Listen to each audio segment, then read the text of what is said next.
Hello. Thought we would just produce a short little video on targeting. We've had some issues with targeting this season. When do we, a lot of questions come up. When do we eject? When do we not eject? So we thought we'd come up with a video to just kind of highlight some targeting fouls we've had across the state and whether or not we were right to eject or not right to eject. So let's dive into it. First, let's look at the actual rule for flagrant foul, and only in a flagrant foul for targeting will we eject. Unlike NCAA, where they have automatic ejection, we don't have that for targeting.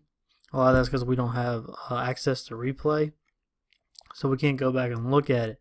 So we have to use our judgment, and our guiding principle here would be Rule 216-2C. Flagrant foul, a foul so severe or extreme that it places an opponent in danger of serious injury and or involves violations that are extremely or persistently vulgar or abusive conduct. The key part for judging on targeting for us is the first part of the rule. So severe or extreme that it places an opponent in danger of serious injury. Targeting foul against a defenseless player can certainly fall into this category, as well as a hit so vicious that the player is injured. But I will caution you in using these two categorically. We don't normally like to make blanket statements, so I'm not going to say every targeting foul against defenseless players should warrant an ejection or every time a player is injured. But those two instances should certainly raise your level of consideration. So here we're going to have targeting on a kickoff. And as you can see, the player is defenseless. And there is contact above the head, above the shoulder area. And even though we have a defenseless player, this hit does not warrant an ejection. It's not reached a level of severity. It's simply it's an ill-timed hit. He's trying to disrupt the catch here. He times it bad. And he happens to make contact above the shoulders. If he wrapped up, it would certainly help here. But he doesn't. So in this case, it would just be targeting. No ejection. And you also have KCI, so you go with either. But we definitely have targeting and no ejection. It's just not a severe enough hit. Alright, now this one is definitely targeting with an ejection. And as we're going to see here, this hit is severe. The player is defenseless, and he's injured on this play. So he immediately grabs his helmet. The defender shows no remorse for what he did. You have one player coming over and taunting. What separates this from other hits is the action of the defender. So when we rewind this and look at it, what you're going to see is he comes in hard with a shoulder thrust. All right, that's a clear shoulder thrust. And that shoulder is what makes contact to the head and neck area. Shoulder thrust is an indicator of targeting. And we definitely also want to use it in consideration for whether or not we eject. This player's only intent in this play was to injure, and it's evident in how he contacts the receiver. When they are trying to injure the player, they're going to have this shoulder thrust and even a launch. This one we just have the shoulder thrust, no launch. And then, of course, also by the reaction afterward, we can tell. You see, he has no concern whatsoever for what he just did. So the crew was 100% right in ejecting this player. Here's another play in which we correctly eject. We go back and rewind it.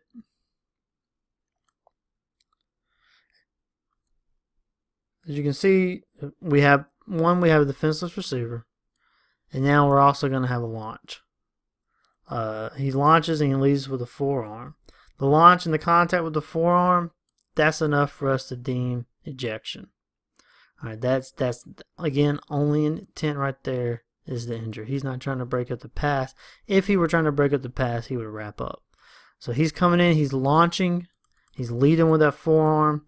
And that forearm is what makes contact with the head neck area, makes direct contact to the head. This hit and the hit in the previous play, these are hits we need to eliminate from the game. The back judge makes this call, and he's 100% right in both the targeting and the ejection. Again, as you can see, we have an injured player as well, and no remorse from the player. So this is definitely ejectionable, and I believe they did eject, and they were correct in that ejection.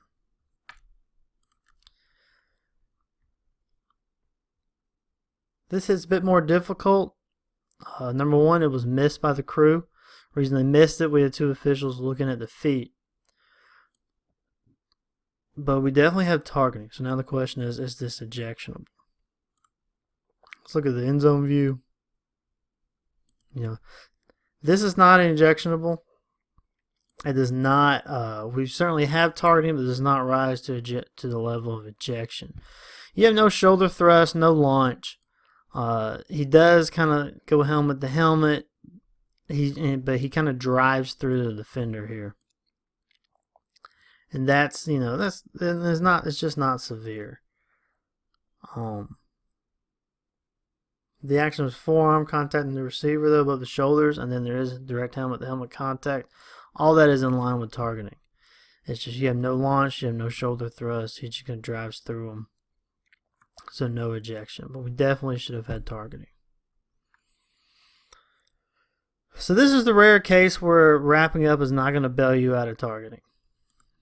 Like I said, we don't want to make blanket decisions. Hey, anytime you wrap up, you're not going to have targeting defenseless player.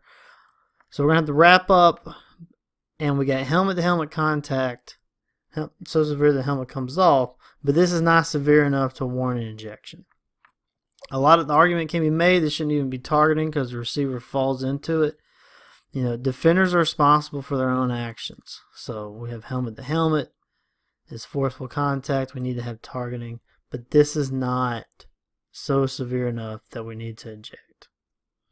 And I would even say that him wrapping up saves him from an ejection. Doesn't save him from targeting, but saves him from an ejection.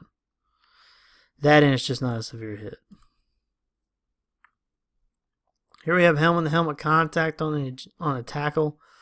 But again, this is not an ejection. If anything, this is just poor tackling. It's just helmet-to-helmet. I wouldn't consider this a shoulder thrust. I think he's coming in to make the hit, and he just kind of leads with the head just a little bit. The shoulder is more shoulder to shoulder. So this is just bad tackling. He needs to wrap up, keep that head up. He's not using his helmet as a weapon, which is one thing we also want to look for. If they come in, they use that helmet as a weapon, then we would consider ejection.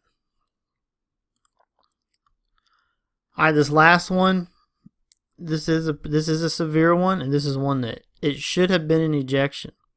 Although I don't fault the crew for not throwing the ejection simply because there's no back judge in this game. And this is one of those hits where you really see the severity of the hit. You would see it from the back judge position. Here we're going to see it from the end zone.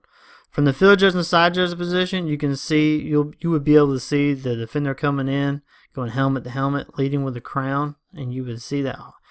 One, you'd probably be able to hear the helmet to helmet, and you would see the helmet to helmet. But from the back judge position is the only time you would really be able to see how severe this hit is. And you can see this is definitely a severe hit. He lowers the head. He leads with a crown. He's using his helmet as a weapon, and he needs to be ejected. This is a violent hit. He was not trying to tackle whatsoever. He was just trying to injure.